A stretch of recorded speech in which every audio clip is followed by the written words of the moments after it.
ದೊಡ್ಡ ಸ್ನಾನ ಮಾಡಿದ್ಯಾ ಕೀರ್ತನ, ನಿನಗೊಂದು ಭಾರತ ರತ್ನ ಕೊಡೋಣ ಅಂತ. ಸ್ನೇಹಿತರೆ, ನಿಮ್ಮಲ್ಲಿ ಯಾವುದಾದ್ರೂ ಹಳೇದು ಬಿದ್ದಿದ್ರೆ ಭಾರತ ರತ್ನ ಕೊಟ್ಬಿಡ್ರಿ, ನಮ್ಮ ಕೀರ್ತನ ಕೊಟ್ಬಿಡೋಣ.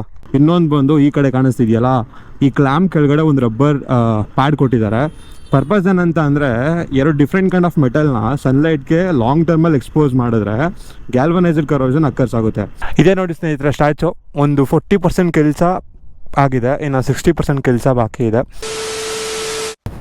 ಚಲ್ ನಾವಿವತ್ತು ಹೋಗ್ತಿದ್ದೀವಿ ವೀರಾಪುರಕ್ಕೆ. ಏನಕ್ಕಪ್ಪ ಅಂದರೆ, ವೀರಾಪುರದಲ್ಲಿ ಶಿವಕುಮಾರ್ ಸ್ವಾಮೀಜಿಗಳದ್ದು ಹೊಸ ಸ್ಟ್ಯಾಚು ಮಾಡ್ತಿದ್ದಾರೆ.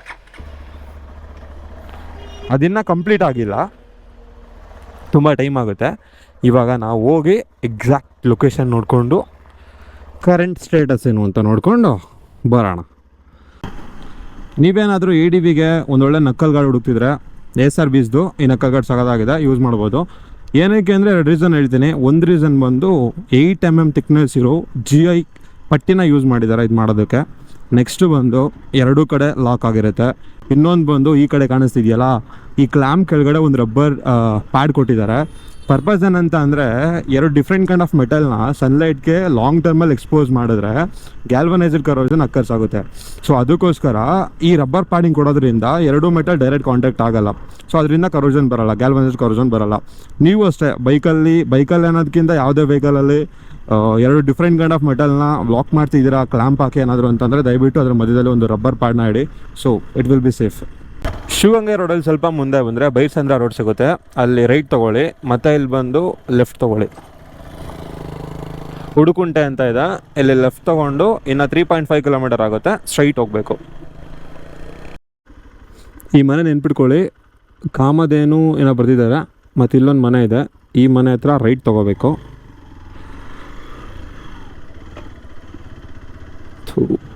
ಸ್ಟ್ರೈಟ್ ಅಲ್ಲ, ಓಕೆ. ಹಿಂಗೆ ಡಬಲ್ ಸ್ಟ್ಯಾಂಡ್ ಹಾಕ್ಸ್ಬಿಟ್ಟಿದ್ದೀನಿ, ಬೇಡ ಕಥೆ ಹೊಡಿತಿದೆ ಹಂಗೆ.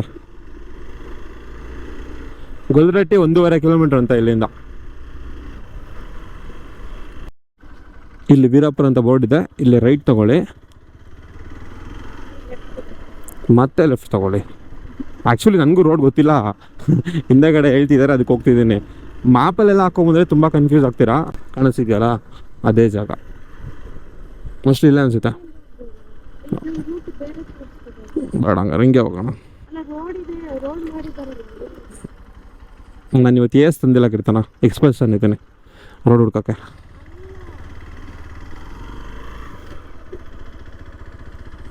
ಬೋರ್ಡ್ ಹಾಕಿದ್ದಾರೆ ನೋಡಿ. ಇಲ್ಲಿ ನಮ್ಮ ಮನೆಯಿಂದ ಕರೆಕ್ಟಾಗಿ 23 ಕಿಲೋಮೀಟರ್ 900 ಮೀಟರ್ ಆಗುತ್ತೆ. ಜಾಗಕ್ಕೆ ಏನು ಹೆಸರಿಟ್ಟಿದ್ದಾರೆ ಅಂತ ಇನ್ನೂ ಕನ್ಫರ್ಮ್ ಆಗಿ ಗೊತ್ತಿಲ್ಲ ನನಗೆ, ಯಾಕೆಂದರೆ ಇನ್ನೂ ಹೆಸರಿಟ್ಟಿಲ್ಲ. ನೀವೇನಾದರೂ ಇಲ್ಲಿಗೆ ಬರ್ತೀರಾ ಅಂತ ಅಂದರೆ ಡಿಸ್ಕ್ರಿಪ್ಷನಲ್ಲಿ ಒಂದು ಲಿಂಕ್ ಕೊಟ್ಟಿರ್ತೀನಿ, ಅದನ್ನು ಸ್ಕ್ರೀನ್ಶಾಟ್ ತೊಗೊಂಡು ಅದರಲ್ಲಿರೋ ಟೆಕ್ಸ್ಟ್ನ ಕಾಪಿ ಮಾಡಿಕೊಂಡು ಗೂಗಲ್ ಮ್ಯಾಪ್ಸ್ಗೆ ಹಾಕಿದ್ರೆ ಈ ಜಾಗಕ್ಕೆ ಕರ್ಕೊಬರುತ್ತೆ. ವಾವ್, ನಾನು ಕೂಡ ಒಂದು ಆನಿಮೇಟೆಡ್ ವಿಡಿಯೋ ನೋಡ್ಕೊಂಡು ಈ ಜಾಗಕ್ಕೆ ಬಂದಿದ್ದು. ಸಕ್ಕತ್ತಾಗಿದೆ ಮಾತ್ರ. ಕೆಲಸ ಬೇಗ ಆದರೆ ಒಟ್ಟು ಸಾಕಪ್ಪ.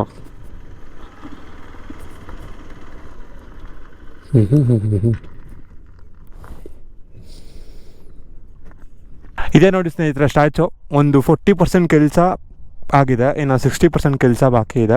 111 ಅಡಿ ಎತ್ತರದ ಶ್ರೀ ಶಿವಕುಮಾರ ಸ್ವಾಮೀಜಿ ಅವ್ರದ್ದು ಸ್ಟ್ಯಾಚು ಕಟ್ತಿದ್ದಾರೆ ನೋಡಿ. ಇಷ್ಟಾಗಿದೆ, 40% ಆಗಿದೆ, ಇನ್ನು 60% ಇದೆ. ಈ ಜಾಗ ಏನು ನೋಡ್ತಿದ್ರು, ಇಲ್ಲೆಲ್ಲ ಒಂದು ದೊಡ್ಡ ಮ್ಯೂಸಿಯಂ ಬರುತ್ತೆ, ತುಂಬ ಸಖತ್ತಾಗಿದೆ. ನಾನೊಂದು ಆನಿಮೇಟೆಡ್ ವಿಡಿಯೋ ನೋಡಿದೆ ಈ ಜಾಗದ್ದು, ಗೂಗಲಲ್ಲಿ ಸಿಗುತ್ತೆ, ಹೋಗಿ ನೀವು ಕೂಡ ನೋಡ್ಬೋದು.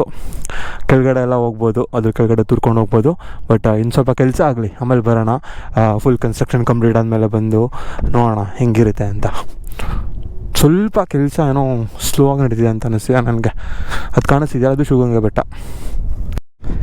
ಏಯ್ ಏನದು ಇಡಿಯಟ್, ಅಷ್ಟು ಗೊತ್ತಾಗಲ್ಲ ನಿಂಗೆ? ಕರೆಕ್ಟ್ ದಾರಲ್ಲಿ ಬರ್ಬೇಕನ್ನೋ ಕಾಮನ್ ಸೆನ್ಸ್ ಇಲ್ಲ ನಿಂಗೆ? ಎಲ್ಲಿಂದ ಬರ್ತಿರೋ ನೀವೆಲ್ಲ? ಒಂದು ಬ್ಯಾಗ್ ಹಾಕೊಂಡು ಬಂದ್ಬಿಡ್ತೀರ, ಹಂಗೆ ತಿರುಗಿಸ್ತೀಯಾ? ಏನು ಏನು ಏನು ಏನು ಹಾಂ ಚೇಂಜ್ ಮಾಡಿಸಿ, ಅದೆಷ್ಟು ಚೆನ್ನಾಗಿ. ಅವಳಿಗೆ ಏನಂತ ಅಂದರೆ ಇದು ವೈಸರ್ ಇಷ್ಟ ಆಗ್ತಿಲ್ವಂತೆ. ಎಷ್ಟು ಚೆನ್ನಾಗಿತ್ತು, ಅದೇ ನಿನ್ನ ಬೈಕಿಗೆಲ್ಲ ಅಟ್ರಾಕ್ಷನ್ ಅಂದರೆ ಅದೇ. ಅದು ಹಳ್ಳೇದಾಯ್ತು ಕೀರ್ತನ. ಸರಿ ತಿರುಗಿಸಿ ಹೋಗ್ಲಿ.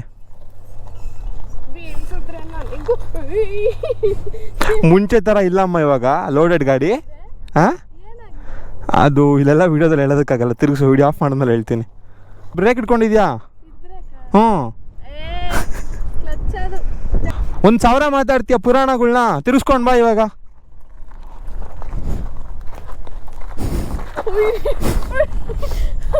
ನಿನ್ನಡೆಗೂ ಬೀಳ್ತಿತ್ತೀಗ ಕಾಲ್ ಜಾರ್ತು. ಅಲ್ಲ ಕೀರ್ತನ, ಕರ್ನಾಟಕದಲ್ಲಿ ಎಂತೆಂಥ ದೊಡ್ಡ ದೊಡ್ಡ ಲೇಡಿ ಮೋಟೋ ಲಾಗರ್ಸ್ ಇದ್ದಾರೆ ಗೊತ್ತಾ? ಹಾಂ, ನಿನ್ನ ಕೈಲೊಂದು ಬೈಕ್ ತಳ್ಳೋದಕ್ಕಾಗಲ್ಲ. ಓ ಶಿಟ್, ಹಿಂಗೆ ಹೋಗ್ಬೋದು ಬಾ, ತಿರ್ಗ್ಸ್ತೀನಿ ನೋಡು. ಹತ್ಕೊಬಿಡು. ಏ ಹತ್ತತ್ಯ ಹತ್ತಮ್ಮ. ಹೆಂಗೆ ಅಲ್ಲಿದ್ದ ಬೈಕ್ ಎಲ್ಲಿವರೆಗೂ ತಂದಿಲ್ವಾ? ದೊಡ್ಡ ಸ್ನಾನ ಮಾಡಿದ್ಯಾ ಕೀರ್ತನ? ನಿನಗೊಂದು ಭಾರತ ರತ್ನ ಕೊಡೋಣ ಅಂತ. ಸ್ನೇಹಿತರೆ, ನಿಮ್ಮಲ್ಲಿ ಯಾವುದಾದ್ರೂ ಹಳೇದು ಬಿದ್ದಿದ್ರೆ ಭಾರತ ರತ್ನ ಕೊಟ್ಬಿಡ್ರಿ, ನಮ್ಮ ಕೀರ್ತನ ಕೊಟ್ಬಿಡೋಣ. ಭಾರತ ರತ್ನ ಎಲ್ಲ ಬೇಡ. ಒಂದು ಪ್ಲೇಟ್ ಪಾನಿಪುರಿ ಸಾಕಲ್ಲ? ದಿಸ್ ಇಸ್ ಮೈ ಡಿಯರ್ ಕೂಳೆ. ನಾನು ಹ್ಞೂ ಕಣಮ್ಮ, ದಿಸ್ ಇಸ್ ಯುವರ್ ಡಿಯರ್ ಕೂಳೆ. ಅಲ್ಲ ನಾನು ಏ ಬೇಡವಾ, ನೀನು ಚೆನ್ನಾಗಿಲ್ಲ. ಹಾಂ, ಹೇಳು. ದಿಸ್ ಇಸ್ ಮೈ ಡಿಯರ್ ಕೂಳೆ and this is my dearest ಹೆಂಡ್ತಿ. ಸರಿ ಗಾಡಿ ಏನು ಗೊತ್ತಾ, ಬಾ ಹೇಳ್ತೀನಿ. ಒಂದು ಕಾಮನ್ ಸೆನ್ಸ್ ಏನು ಗೊತ್ತಾ, ಅದು ಹೋದರೆ ಅಂಥದ್ದು 1000 ಬೈಕ್ ನಾನು ತೊಗೋತೀನಿ. ಬಟ್ ನೀನು ಹೋದರೆ ಮುಂದೆ ಚೆನ್ನಾಗಿರುತ್ತೆ ಅನ್ನೋಕೆ ಹೋದೆ. ಸ್ನೇಹಿತರೆ, ಬೈಕ್ನ ಬೈಕ್ ಥರ ನೋಡಿ, ವೈಫ್ನ ವೈಫ್ ಥರ ನೋಡಿ. ಫಸ್ಟ್ ಅದು ಕಂಪೇರ್ ಮಾಡೋದಕ್ಕೆ ಹೋಗ್ಬೇಡಿ. ಏನಲ್ಲ ಗುರು, ಒಂದು ಬೈಕು ಹೆಂಡ್ತಿರ ಮುಂದೆ ಏನಲ್ಲ. ಇಲ್ಲ, ನಾನು ಮನಸ್ಸಿಂದ ಹೇಳ್ತೀನಿ ಕೀರ್ತನ. ಕಂಪೇರ್ ಮಾಡಿ ಹೇಳ್ತಾರೆ ಅವರ ಹುಡುಗಿಗೆ ಆಗಿರ್ಬೋದು, ಅವ್ರ ಹೆಂಡ್ತಿರ್ಗೆ ಆಗಿರ್ಬೋದು, ನನಗೆ ನನ್ನ ಹುಡುಗಿಗಿಂತ ನನ್ನ ಬೈಕ್ ಮುಖ್ಯ ಅಂತ. ಹ್ಞೂ, ಬೈಕ್ ಬಂದು ನಿನ್ನ ಕೆಲಸಗಳೆಲ್ಲ ಮಾಡಿಕೊಡುತ್ತೆ. ನಾನು ಮನಸ್ಸಿಂದ ಹೇಳ್ತಿದ್ದೀನಿ, ನಾನು ಹೇಳ್ತಿಲ್ವಾ? ಅದು ಬೈಕ್ ಅಷ್ಟೇ ಒಂದು. That is just a machine. ಕೂಲೆ doesn't have any feelings. ಅದಕ್ಕೇನು ಗೊತ್ತಾಗಲ್ಲ ಗುರು. ನಾನು ನಿಲ್ಸಿದ್ರೆ ನಿಂತ್ಕೊಳ್ಳುತ್ತೆ. ದಯವಿಟ್ಟು ನಾನು ಹೇಳ್ತೀನಿ, ನನಗೆ ಹುಡುಗರು ಬೈಕೊಂಡ್ರು ಪರವಾಗಿಲ್ಲ, ನನ್ನ ಗಾಡಿನೇ ಹೆಚ್ಚು, ಹುಡುಗಿ ಏನಲ್ಲ ಅಂತ. ಎಷ್ಟೋ ಜನ ಹುಡುಗಿರು ತುಂಬ ಹರ್ಟ್ ಆಗಿರ್ತಾರೆ ಕೆಲವೊಂದು ವಿಷಯದಲ್ಲಿ. ಹುಡುಗರು ಅವ್ರು ಹುಡುಗಿರಿಗೆ ಹರ್ಟ್ ಮಾಡಿರ್ತಾರೆ, ನನ್ನ ಬೈಕೇ ಹೆಚ್ಚು ಅಂತ. ಅಂಥವ್ರಿಗೆಲ್ಲ ಒಂದು ಮಾತೇನು ಹೇಳ್ತೀನಿ ಅಂದರೆ, ದಯವಿಟ್ಟು ನಿಮ್ಮ ವ್ಯಕ್ತಿತ್ವಕ್ಕೆ ಬೆಲೆ ಕೊಡಿ. ಅದೊಂದು ಮೆಟೀರಿಯಲಿಸ್ಟಿಕ್ ಆಗಿರಬೇಡಿ, ಅಷ್ಟೇ ಹೇಳೋದು ನಾನು. ನಿನ್ನ ಕೂಡ ಇವಾಗ ಕೈ ಕೊಡ್ಬೇಕಲ್ಲ. ಹಂಗೆಲ್ಲ ಕೊಡಲ್ಲ. ಕೊಟ್ಟರೆ ಏನಾದರೂ ಒಂದು ಫಾಲ್ಟ್ ಇರುತ್ತೆ ಅಂತ ಅಷ್ಟೇ, ಸರಿ ಮಾಡ್ಕೊಳ್ಳೋಣ ಬಿಡು, ಅದರಲ್ಲೇನು. ಬಟ್ ನೀನು ಕೈ ಕೊಟ್ರೆ ನಾನು ಹೊರಗೆ ಹೋಗುವೆ. ಏನು ಊರ ಸುತ್ತಿ ನೋಡುವೆ. ಸಾಕಾಗ್ತಿಲ್ವ ಸುತ್ತಿರೋದಿನ್ನ ನೀನು ಊರನ್ನ?